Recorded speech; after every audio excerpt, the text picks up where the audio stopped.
Na manhã de ontem, a polícia prendeu o Alisson Silva Costa, de 23 anos de idade, conhecido como Loucura, e realizou busca e apreensão no seu endereço. O Alisson é apontado pelas investigações como o autor dos disparos que atingiram a professora Edemires Barbosa Moura de Oliveira, fato ocorrido no dia 25 de março, no interior da residência da vítima. Já se encontram presos por participação no crime o ex-marido da professora e também professor, Ledson Rodrigues de Oliveira, apontado como mandante do crime, Johannes Leite da Silva, condutor do veículo utilizado no crime, e Antônio Botelho de Souza, amigo e ex-aluno de Ledson, que foi responsável por contactar os demais criminosos, que são seus amigos. Inclusive, foi na casa de Antônio que os criminosos se reuniram para planejar os últimos detalhes e de lá saíram para praticar o atentado contra a professora. Como eu já narrei inicialmente,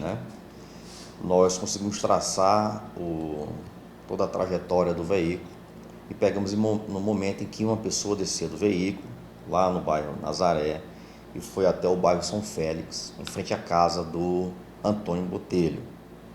A gente prestou atenção nas características dessa pessoa, que podia ter alguma semelhança com o Antônio, mas diante de outras informações que coletamos, nós acreditamos que devia se tratar de uma quarta pessoa, até então não identificada. Por essa razão, continuamos a diligenciar e obtivemos imagens do veículo antes do crime, que esteve na casa do Antônio e esteve numa casa localizada na Rua 1 do bairro Jardim Iracema, que é a casa do Alisson.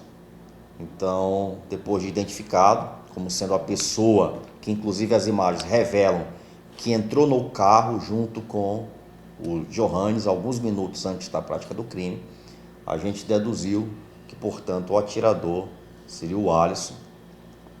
Por essa razão, representamos pela prisão temporária dele e também pela busca e apreensão no endereço. Tais medidas foram cumpridas hoje pela Polícia Civil. Ele foi inquirido, interrogado sobre esses fatos, negou participação no crime, como era de se esperar, mas admitiu que é ele que aparece nas imagens, entrando no veículo que minutos depois foi utilizado na prática do crime. Em virtude desse fato novo, nós então reinquirimos tanto o Antônio Botelho quanto o Johannes,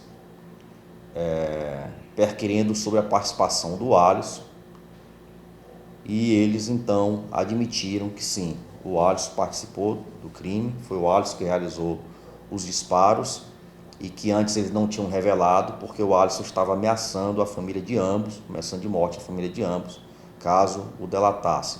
Portanto, já depois da prisão realizada, sem que nenhum dos dois presos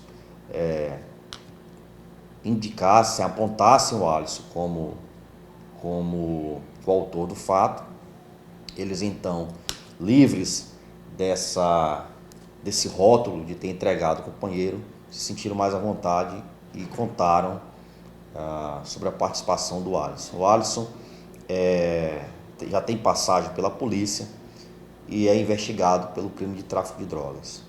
A relação de todos com o professor é através do Antônio. O professor, ex-marido da professora Edemires, o professor Ledson, foi o mandante do crime. Ele, então, lançou mão de seu amigo e ex-aluno, que é o Antônio Botelho, e ele, por sua vez, foi responsável por contactar, por reunir pessoas que se dispusessem a praticar o crime, já que ele próprio não tinha coragem para tanto. Então, ele ofertou a missão para o seu amigo Johannes, e o Johannes é companheiro de serviço do irmão do Alisson, vulgo Loucura. Então ambos já se conheciam, o Johannes já sabia que o Alisson era um criminoso de coragem e de muita frieza para a prática desse tipo de crime. Eles já frequentavam a casa, tanto do Antônio, enfim, eram pessoas que já tinham uma convivência.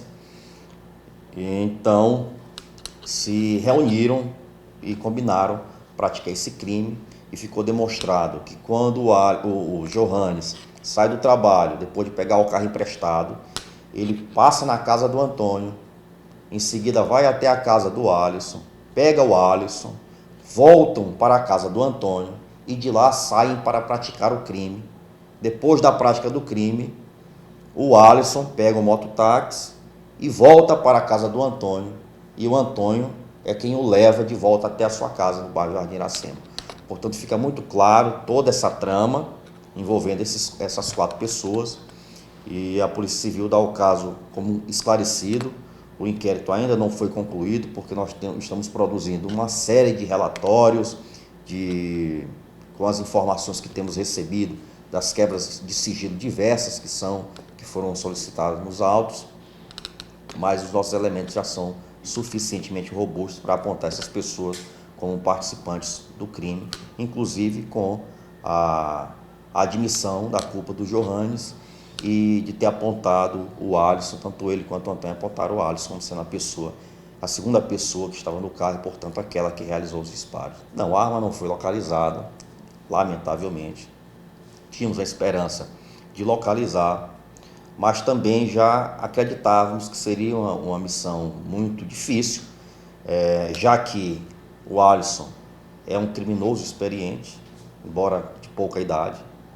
Ele, percebendo que era a última pessoa ainda solta, naturalmente ele deduzia que em algum momento nós íamos chegar, já que cada semana a gente estava prendendo dos envolvidos. Então, acho que por isso ele se desfez da arma de alguma maneira e de todos os elementos, inclusive do próprio telefone celular, que semana passada ele disse que quebrou e deixou inclusive de usar o celular, que é outro ponto que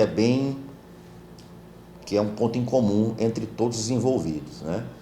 O professor Ledson supostamente teve o celular roubado. Dias depois, tanto o Antônio quanto o Johannes perderam ou tiveram o celular danificado, não deixaram de usar o celular, e agora o Alisson, também que na época tinha celular, deixou de utilizar celular. Obviamente, fizeram isso para evitar que o celular fosse um caminho a ser trilhado, né, pelas nossas investigações e chegasse até ele. Mas mesmo com esse subterfúgio, graças ao trabalho árduo de todos os nossos investigadores, foi possível chegar à autoria desse crime. A professora Edemires Barbosa, de 35 anos de idade, foi vítima na tentativa de feminicídio no dia 25 de março na sua residência no bairro Vila Militar, sendo atingida por 3 tiros. Depois de ter sido socorrida e atendida em Balsas, ela foi transferida para Teresina, onde passou por cirurgia de reconstrução do maxilar e onde ainda se encontra se recuperando sob cuidados médicos e de familiares.